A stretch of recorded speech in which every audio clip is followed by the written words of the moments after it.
Now we're in business. This is exciting, but don't get too excited yet. We have to get through the contingencies. Hi, I'm Dunavant-Banks with Banks Real Estate. The buyer now will get their home under contract, secure their loan, have their inspections on the property, and review all of the reports and disclosures.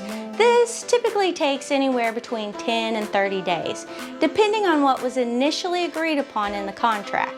In some cases, when you're dealing with a very desirable home that had multiple offers, we can negotiate for there to be no contingencies.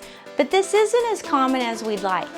During the contingency timeframes, the buyer can back out of the home if they're not happy with what they discover on any of those reports, disclosures, or the inspections they may have done, or if they don't sell their home. After reviewing the reports and having the inspections, this is when a buyer would be asking for things to be repaired, or they could possibly ask for credits because of things that they found. The buyer also has the option to back out of the home if they choose. So do you. Or if they have requests and we can't come to a mutual agreement, they can also choose to back out. Also, for some reason, are not able to qualify for the loan, or if the home does not appraise and we can't come up with a mutual agreement upon a new price regarding the appraisal, the buyer can back out, and so can you.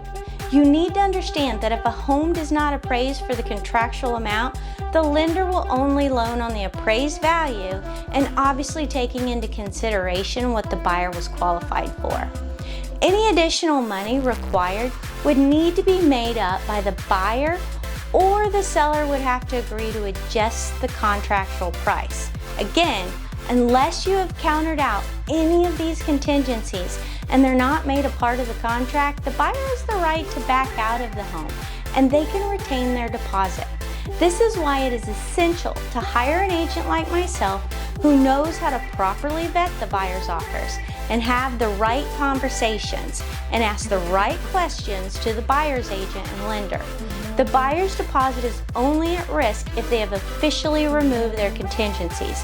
So I always advise my clients not to pack their bags until all of the contingencies are removed. Be sure to get the contingencies removed as soon as possible and stay within contractual timelines as much as possible. Once contingencies are removed, well, now you get a little relief and more assurance that the home sale will go through. You should be moving soon. Watch the series to see what happens next and what to expect. And feel free to personally reach out to me so I can get in more detail with you and find out about the needs that you may have so I can properly advise and serve you. I'm Dunavant-Banks with Banks Real Estate, where we are home sales specialists.